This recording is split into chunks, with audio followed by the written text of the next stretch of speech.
Some people's minds are trapped by the dogma of religion. Others are trapped by the dogma of science. These are all one group owned by the same people.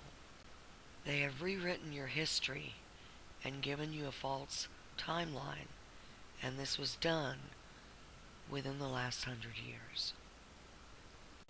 By removing the coven law that governed names, they were able to stretch your timeline by using the same images of the same people.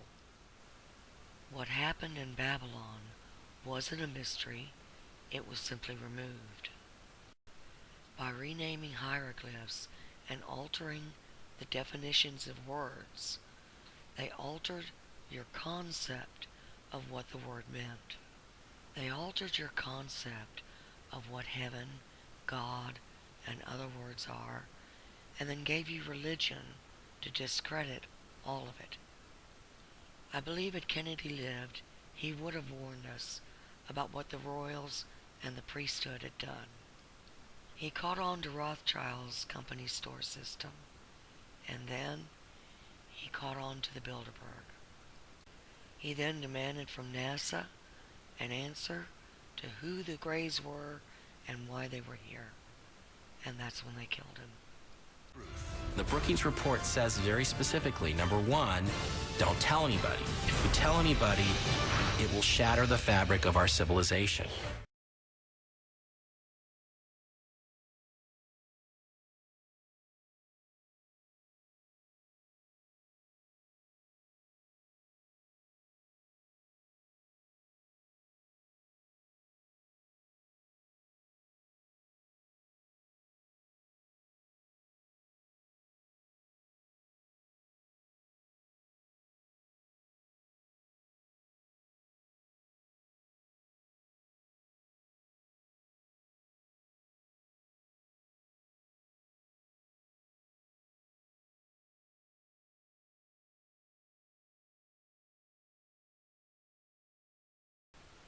His common name was Alexander, and the story went he was experimenting on mankind, and the father of the branch of man said he had no right to do this, and this launched a war for the souls of mankind on earth. By placing everyone in a hybrid body, it meant that either branch could seal the individual at the end of the cycle, rather than strictly the originating parent branch. It allowed the reptile branch, the specific predator of man, the ability to camouflage and enter our societies. If you gave them your oath, then they were allowed to seal you. The story went on that attacked. They pulled Earth through the eye into their territory called the Abyss. They drove the father of the branch of man out through the east gate, and Lilith, who gained control of the system key, locked us in and him out. The keys was used to capture life and bring it back through the gate, while the Ankh was used to put them back under the veil and erase their memory. Elizabeth, who was Lilith, married her brother Ea's son, Alexander, when she was young. When he was killed in the uprising, she married her fraternal twin, George. This earned them the name the Incestuous Twins. When George was killed, she married her son Charles to keep the coven custom of a diarchy. When all of this became an embarrassment, she used the Ankh and put everyone back under the veil again. This is why it was known that the Coven Age created all religions, and that they were called snake worship because they were the branch of Set, whom the Sumerian called An, and the Hebrew and Muslim called Solomon. In every single coven, from Buddha to Christ, the follower becomes incorporated, which gives silent consent for them to seal you at the time of the division of the families. Niflheim is not the name of a race. It means reanimated body.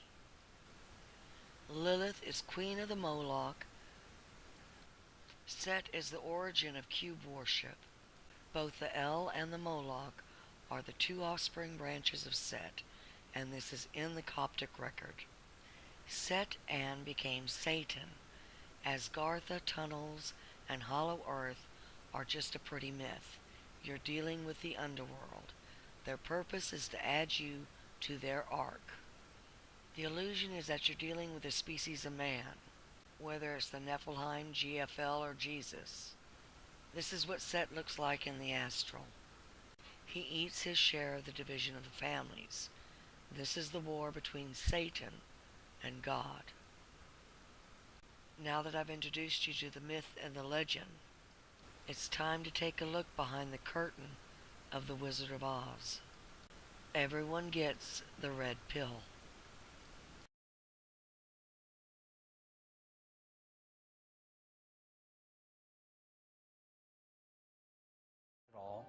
When I was talking with the gentleman from Belcom, and we were discussing the lie, everything he was telling me was different from what we were being told was the truth. And at one point I asked him, I said, man, you guys, you lied about a lot, didn't you? And instantly he said, no, we didn't lie about certain things. We lied about everything. None of it was true. There are only three locations: heaven, the abyss, and the underworld. The abyss is negative space. It is a binary system fueled by the black sun, home of the Sith Lords and demons, which are beings of negative polarity. Posee una órbita elíptica y viaja entre nuestro Sol y un Sol negro que se encuentra a 32 billones de kilómetros. The definition of the creation is a construct. The planets are on poles, which are the origin of the 7 candlesticks. They can leave their pole and follow the tracks.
You don't see the planets as they really appear. This is called an arc. Each branch has its own arc. This is the exterior of the construct.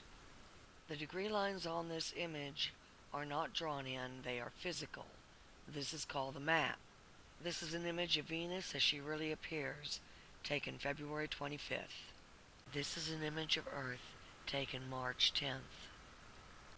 Each branch has a father. Mankind is special because it is the only branch whose specific father is God. The seal is a device. It marks the individual as belonging to that specific family. This allows them to be transported to the ark at the time of the division. The book of life is a record of all life that the father of a branch sent into the creation. It is used to recall the family members when it's time to return to their ark. NASA, which is DoD owned, and all the other space agencies are owned by the Vatican and Elizabeth. They do not tell you you're in the abyss because they are owned and operated by the Sith.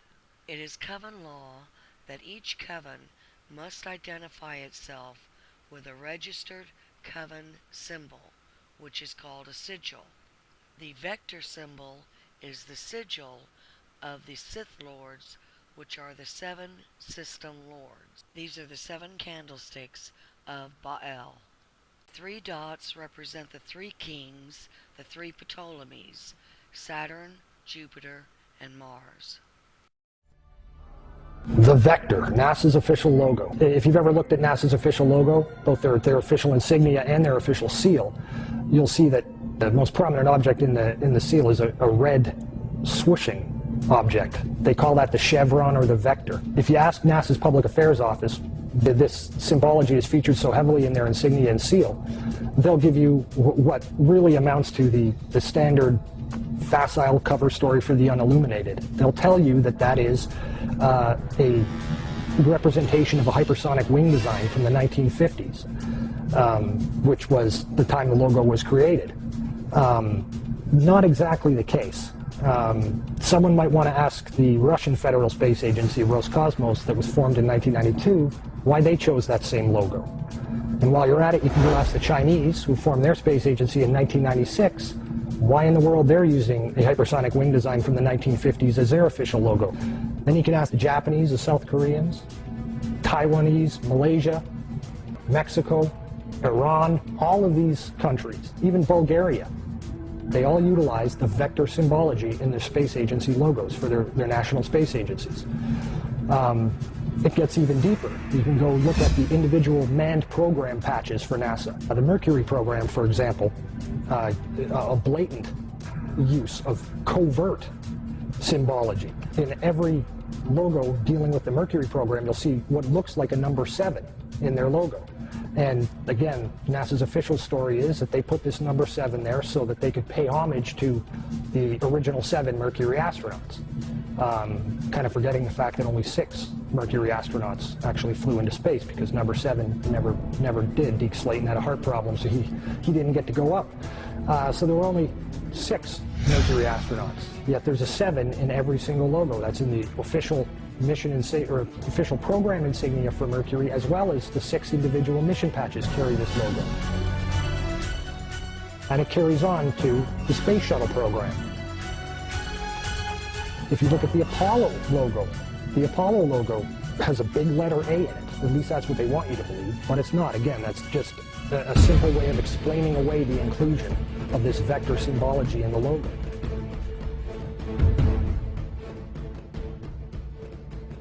If you go to the Space Shuttle program, the original Space Shuttle STS program patch is a triangular patch that, again, hides the use of the chevronic vector symbology. And that also goes for many of the STS-specific mission patches. Every single one of the International Space Station expedition patches carry the vector symbology. The Russian Mir space station used the vector symbology. That was their official logo. You can even go deeper and look at military-industrial complex companies. Look at the logo on a company like Lockheed Martin, 2 vectors. The X-Prize logo, Ames Research Labs, U.S. Space Command. When you get into the military realm, the United States Space Command, their official logo is the vector symbol. And when you look at the military's individual space-specific programs, all of them deal with vector symbology in their official insignias. And the question really becomes, who or what are these people paying homage to? And the truth, quite frankly, is out of this world.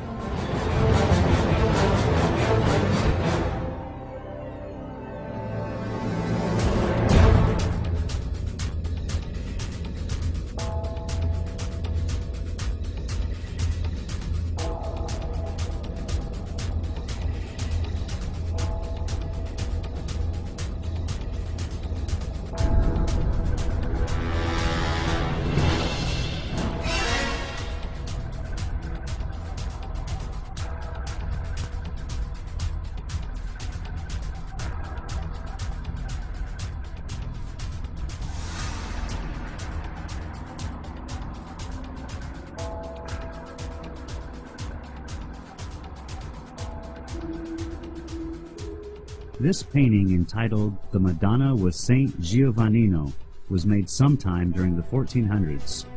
The artist's name is not known, but at first glance you can notice a UFO shape in the sky to the right side of the Madonna. If you were to see the original full-size painting, you would see the object clearly. Looking at the enlargement, you can see a man and his dog standing and looking up at the object. However, this painting has something else being depicted. On the left side of the painting, you see the sun and some vector-like objects seemingly flying from or toward the sun. Perhaps this artist was trying to tell us something.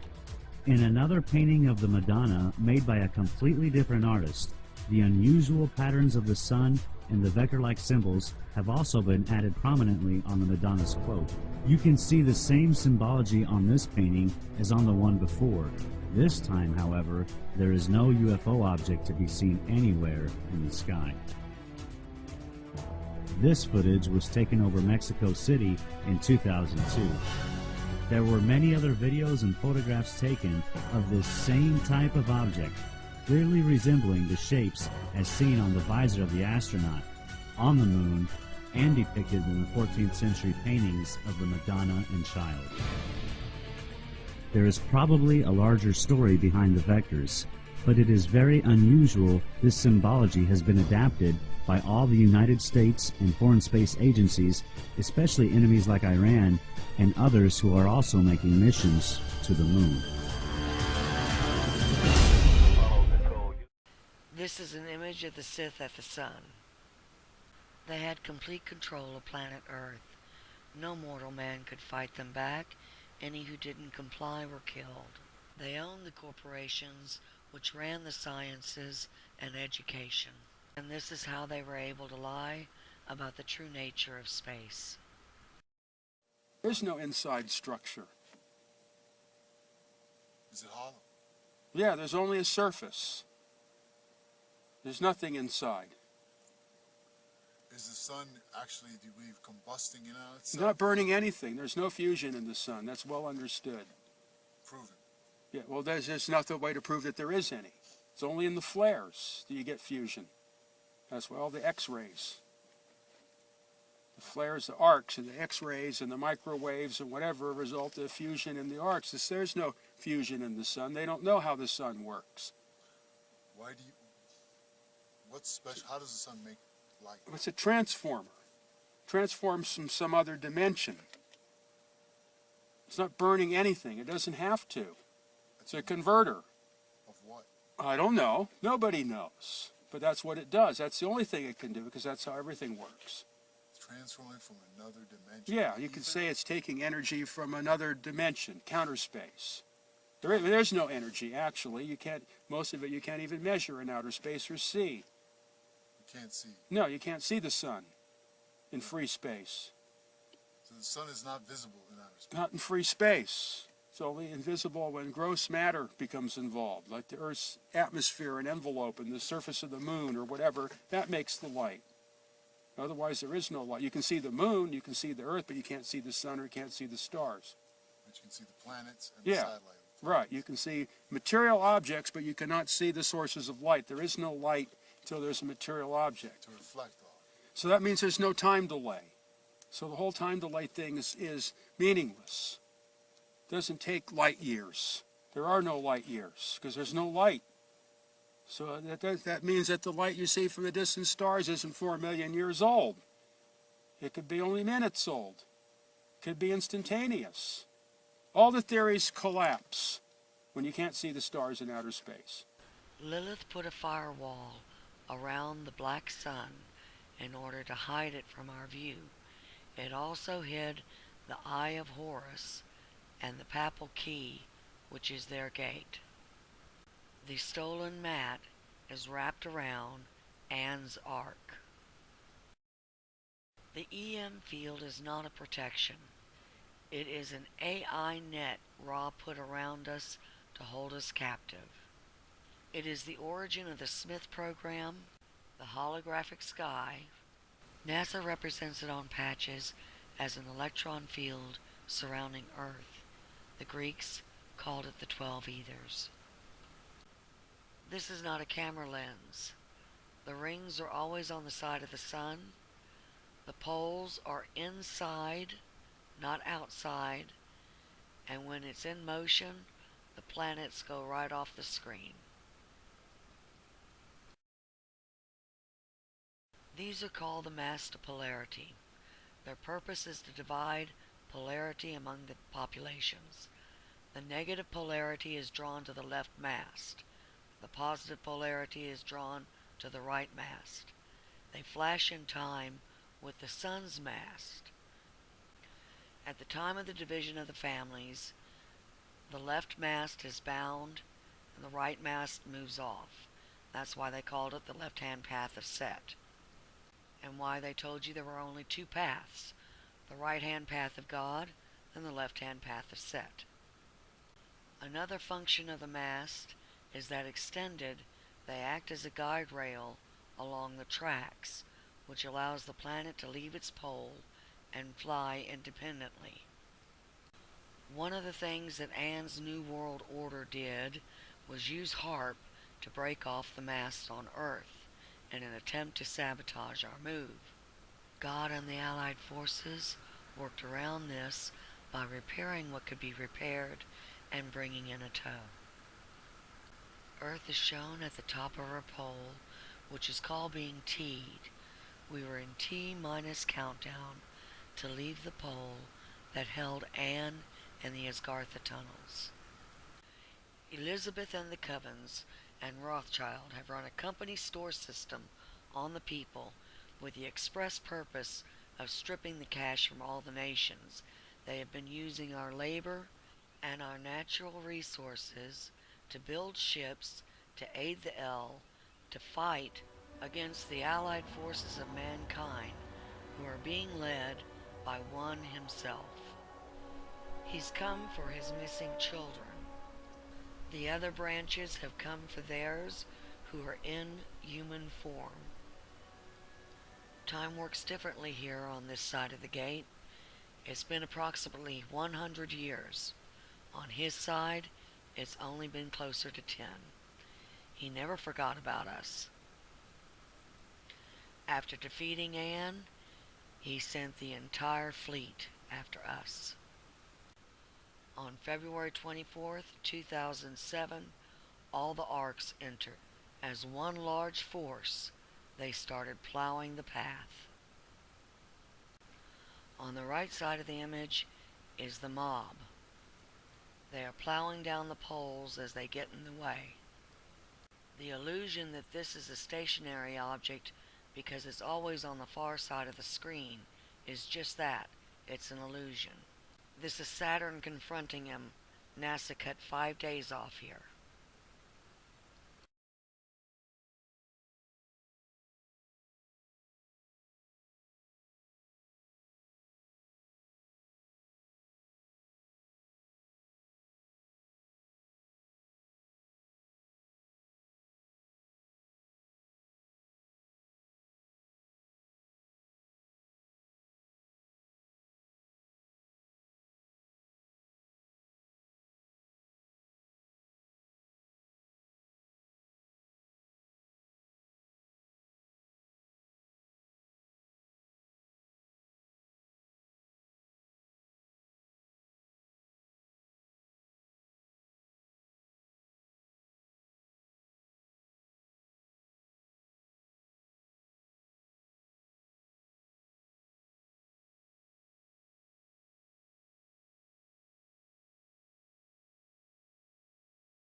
Every branch has a father, but it is God personally who is the specific father of the branch of man.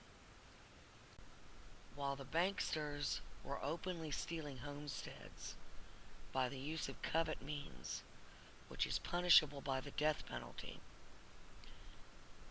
he continued to plow forward. The covens use a dual name system. AT&T was taught as Ann, Tiamat, and Tamil. The UN is Uranus Neptune. It's owned by Elizabeth and Rothschild. It is a Vatican charter. And while the Vatican and the Rabbinate Council worship God El, he was showing them who God really was.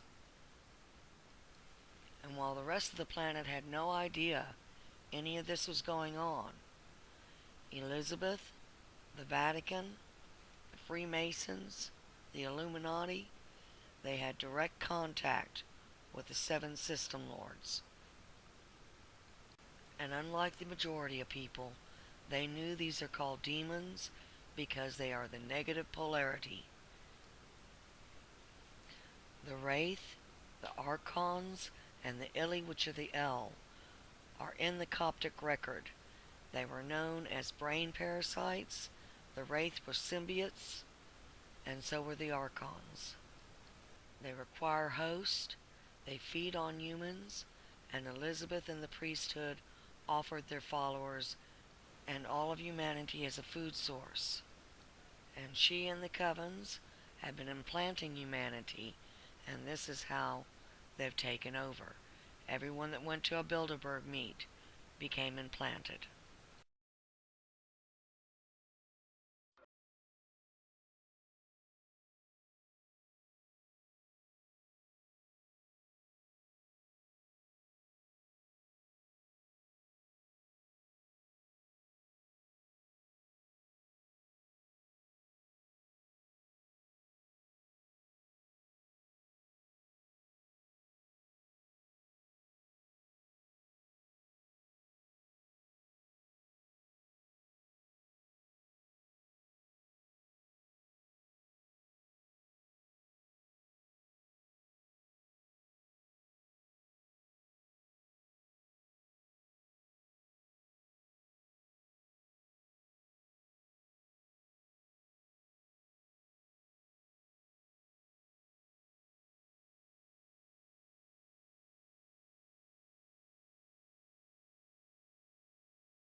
At the front of the mob are two planet ships conjoined.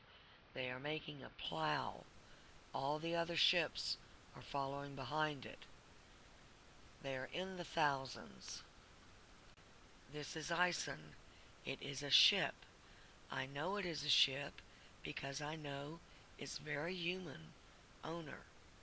I tease him when I say, maybe one day I'll visit the planet of Bob.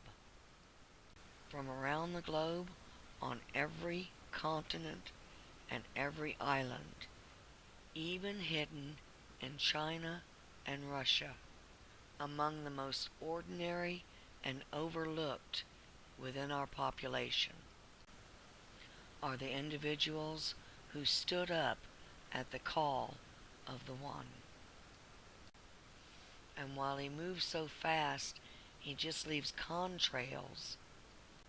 And DoD NASA, who works for the Sith, continues to pull images and lie to the public. The elite at the top are fully aware of who this is. And when the mob arrived, they hit Mars and gave it a coma. They hit the Niflheim moon base. They hit the Ili homeworld Mercury. And then they parked right over Earth. And while the elite fed their underlings some BS story, they personally went into full panic mode.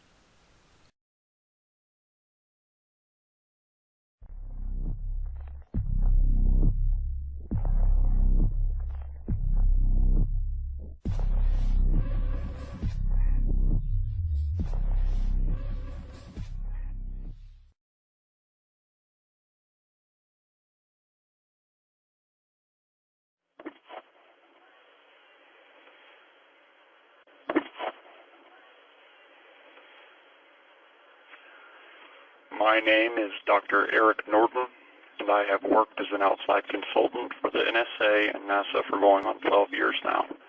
My security clearance at present warrants my need to take the appropriate steps to keep myself protected the best I can. One of those steps is not to give too much information about myself. What I can tell you is that I have worked as an outside consultant on many projects led by our government, the U.S. government, including with, more recently, the Meteoroid Environment Office, or NWO, which is involved in several research projects with installations located throughout North America. The underlying goal of these projects is to gain a better understanding of the meteoroid environment so that the MEO environment models can be improved. We basically monitor the skies, track meteors and other objects in space, and to date have made some very interesting observations, to say the least. Some very chilling observations, in fact. Observations that, if revealed to the public, would not only change the game forever, and we're not just talking the breakdown of all religions and a total overhaul of everything we've ever known about the universe and space, but we are talking the breakdown of society itself.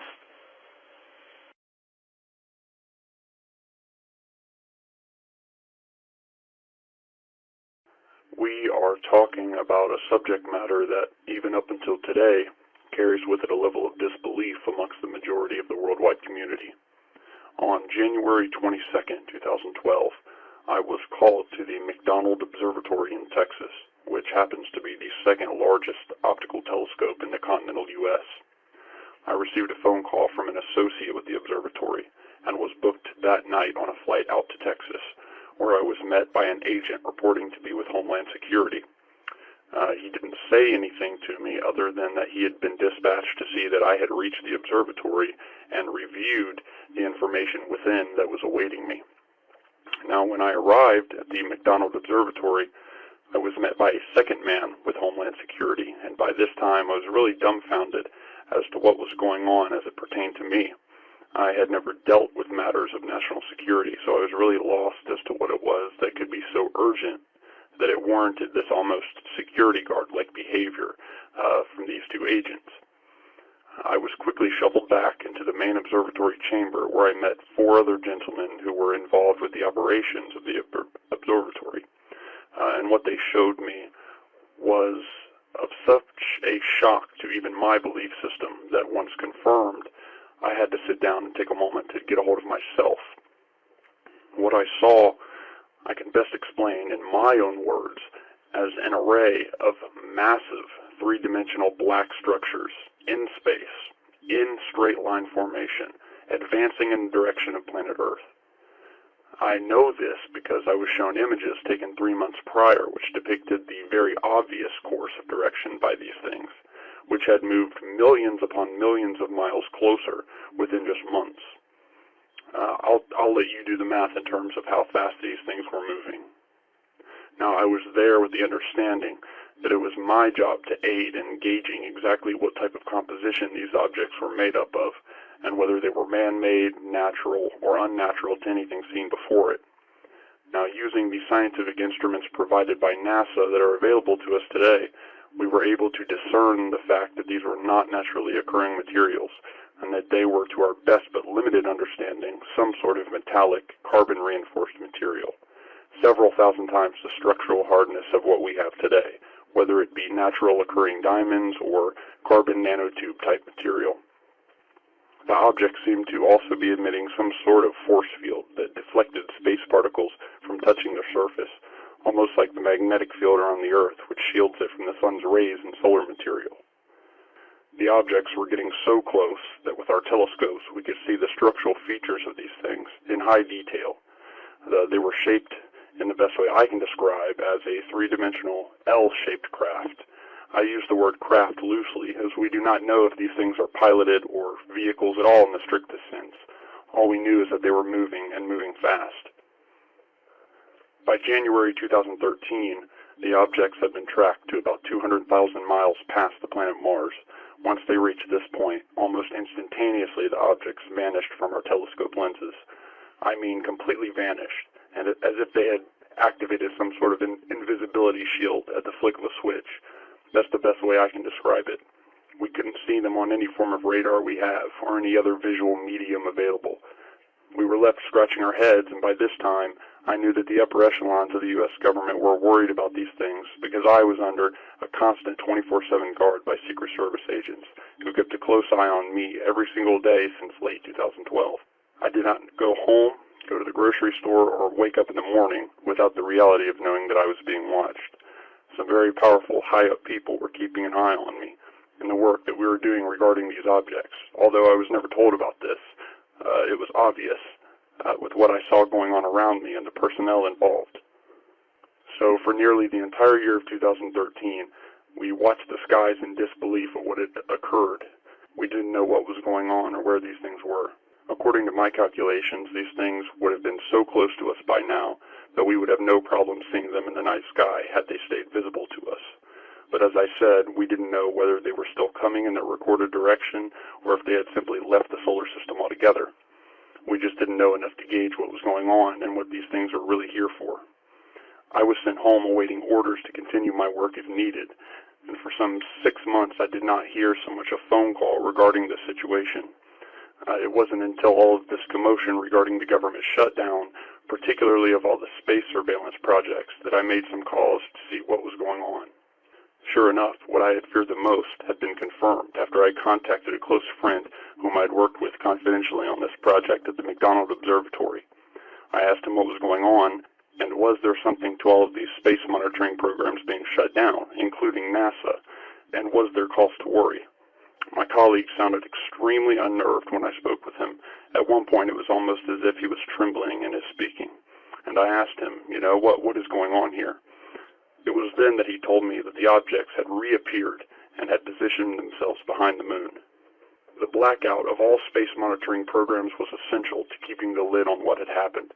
I did not speak with my colleague long due to the fact that he was not supposed to be speaking with anyone and was risking even his own life even calling me back. But what I do know is that these objects reappeared sometime earlier this month and positioned themselves in a circular type alignment, which allowed them to dock to the backside of the moon, or just above the backside of the moon, so as to remain virtually invisible to sky watchers. The things are up there, and they're just beyond our view of sight when we look up at the moon. We don't know what they are, what they're doing, or what they're going to do. We do know that there have already been fluctuations in Earth's gravity field and the gravity field which links the moon to the Earth. These things are stationary, and they are at this very moment sitting behind the moon. No movement, no radio signals, no nothing. We are at a standstill as to what will happen next, or if these things will suddenly reveal themselves. It also calls into question just what it is we think about the moon, and is there a reason these things chose the moon to begin with to migrate to?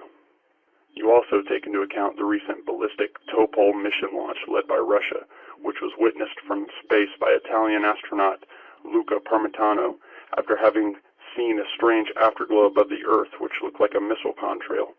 The thing that is strange about this is that the Topol missile uses solid fuel as propellant, so it cannot have been the dump that the astronauts saw.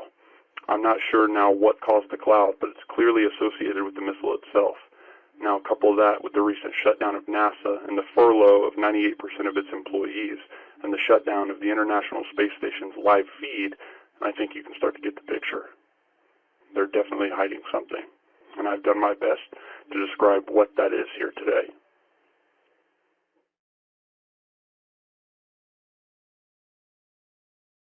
If this is what Venus looks like decloaked, then it is quite possible that 3 L-shaped objects in straight line formation look like this when they are cloaked. One of the key targets was the firewall and the Sith. This is also the location of the Papal Gate. One of the weapons being used is called a gust bomb. As one launches, the other is retrieved. They've been launching these at the firewall the entire time as they plowed their way forward. Serpentarius has been removed from the information. Much has been altered, including the north, south, east, and west direction. It was taught that the 13th sign only arrived at the end of the cycle. On its back it carries the pit. As I watched, the pit formed on time. It then slowly moved into our area, and while people were saying this large object, thousands of times the size of any planet, was Herculobus or Nibiru, we knew it was the filter, which is called the pit. It arrived on time with Serpentarius. NASA lies when it calls these lines on these graphs the armatures holding up the disk. That is just quite simply not true. Everyone awake was watching the cube ships and the other ships fighting in and around the sun with massive weapons fire that NASA continuously calls lens flares. The East Gate was the main prize. It is the doorway to our domain, and Lilith had broken it. The One repaired it, and it started to open. By October, it appeared that the Greys lost the Earthship Prometheus, and it became stranded and abandoned at the Eye. As it continued to open while the fight continued, people on Earth started reporting 3 suns. One of the funnier tales, for which I have no images, occurred at this time. The Father of Man, whom you will meet in person, is an old salt. After all, he built this place. I had been openly talking about what I was seeing and what was removed from books, and Ra, who was working openly with the military, set spies on me. And while I was pointing to one area of space, and their spies were reporting this back, the Father of Man took a crew and snuck around behind them, and he caught Ra by surprise at the sun, and he drew the image of a skull on the sun, which completely freaked Ra out. And it still leaves me laughing because it reminds me of this.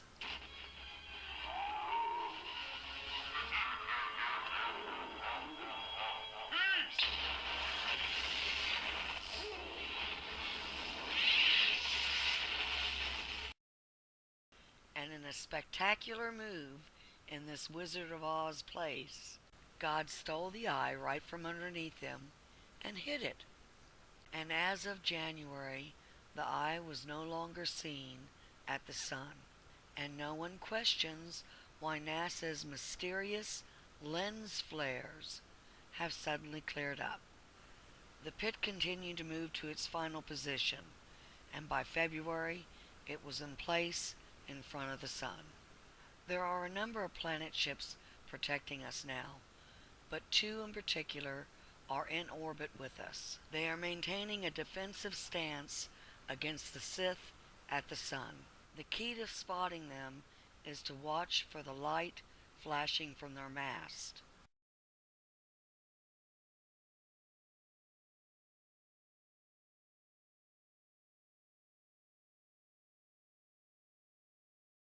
As we watched, the Papal Key was struck. The top node was blown off. Contrary to what we've been told about space, you could see a visible fire and smoke. It remained burning for quite some time.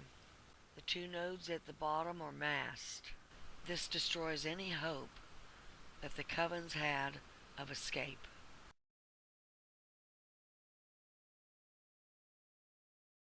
As we continued to watch the battle from February until now, the Allies deployed a pincher array at Venus which captured Mercury. Multiple large explosions could be seen. One beam from Venus struck the top of the Earth pole, while a beam from the Sun struck the bottom, and the Allies docked Venus and Mercury's planet ships together. And they remain in this position, huddled in a corner. As we watched the changing images, we saw the mob's image change to the image of a hand. We could see that it had grabbed something, and it appeared to be a head grabbed by the throat. It was not till NASA labeled it that we saw that it was Saturn. And this is when we knew that Saturn had been captured. We then noticed that a gust bomb was poised in front of Jupiter with a mob behind them, neither were moving. And this is when we knew that all the enemy forces had been captured and held still for our move. Meanwhile on Earth, the one was holding Earth in a gamma burst which has a high vibratory rate. This served multiple purposes. Anything which emits a low frequency or a negative frequency is zeroed out by the higher oscillating wave. The Moloch and the L and the other parasites that have taken human hosts are weakening and dying. HARP, which is being used to target individuals as well as entire populations with ultra-low frequency to increase fear, is also being overwhelmed. Elizabeth Lilith and the Vatican were claiming an esoteric debt on their followers and claiming them for Anne. The one used the subconscious knock to offer his gift among those who were redeemable, but their minds were so locked in fear they unwittingly refused his offer. The gamma burst is to erase their debt and their fear so that they can respond to the subconscious knock. And while the Allied forces kept the enemy busy, the one moved the shop right out from underneath Anne. On March 11th, Earth took flight off her pole, leaving Anne and the Asgartha tunnels behind, and then he dropped a nuke down the inside of the pole.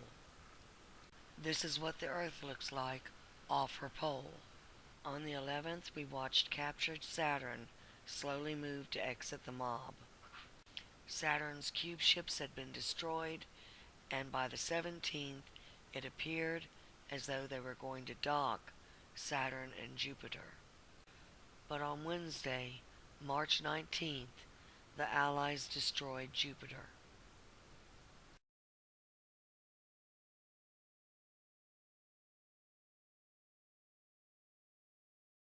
Mars was run to the same corner with Venus, where the same pinchers extended and the same explosions occurred. Mars is now docked with Venus and Mercury. By the 21st, all debt owed to Anne had been wiped out. He has completely lost his share of the division of the families. They will now turn full attention to Earth. The only debt left is owed to mankind, not just because of the slaughter they had done, but because the covens and their priesthood had offered their followers up as a source of food and a source of host, which allowed the invaders to present as men and spiritually enlightened beings, when in fact all of them were the branch of Set, and their purpose was to get oaths and vows so that they could seal people at the time of the division of the families without informing people of what that meant, or that they had been sealed without their conscious, knowledgeable consent to any other branch other than man.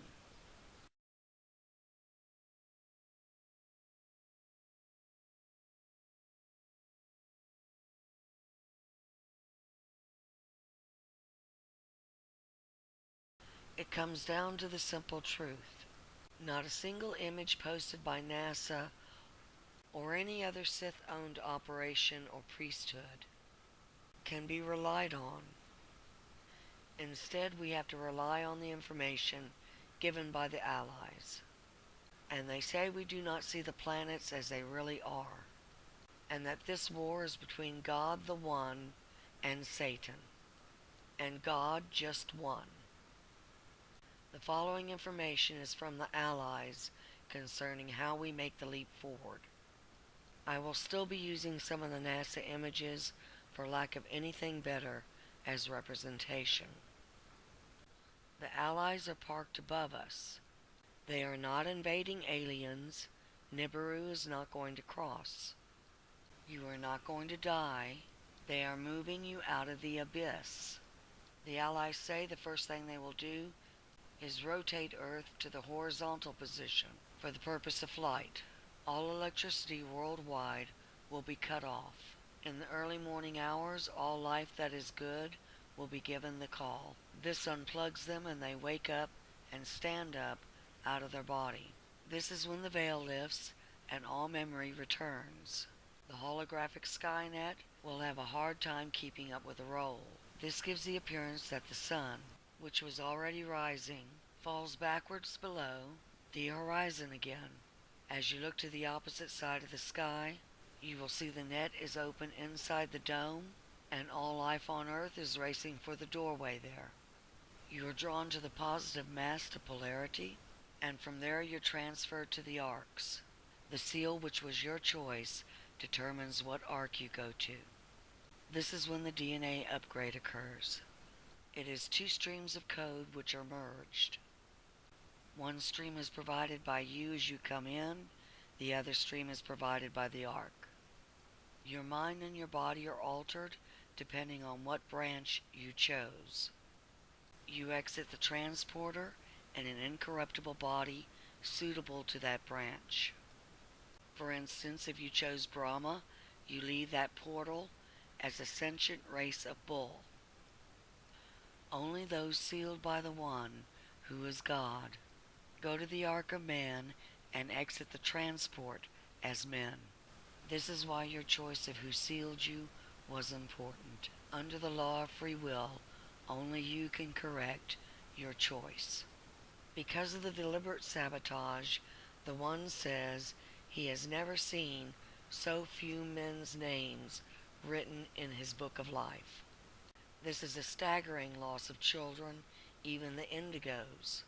Every time he went to seal his people, the subconscious mind removed his seal because of an oath or vow given to another branch that their conscious mind wasn't even aware had been extracted from them. In order to be sealed by mankind, you have to choose mankind and be sealed by the Father of the branch of mankind, who is God. It is only because of these hybrid bodies that we are in that this choice exists. Under normal circumstances, only the father of each branch may seal their own children. Because you are human, you may make a choice. The Allies say they can evacuate all of Earth in under 10 minutes. This is when the net closes again, and then they draw the negative mast. The One will skin the El and the Moloch out of their host bodies. Unwitting followers can be redeemed, but the hierarchy at the top knew full well who they made the blood pact with and why. They are true sociopaths. They enjoyed the slaughter and the profit they gained. They are unredeemable. This is the end of the company store system of Babylon, which is run by the covens of Azazel under the acronym alias New World Order.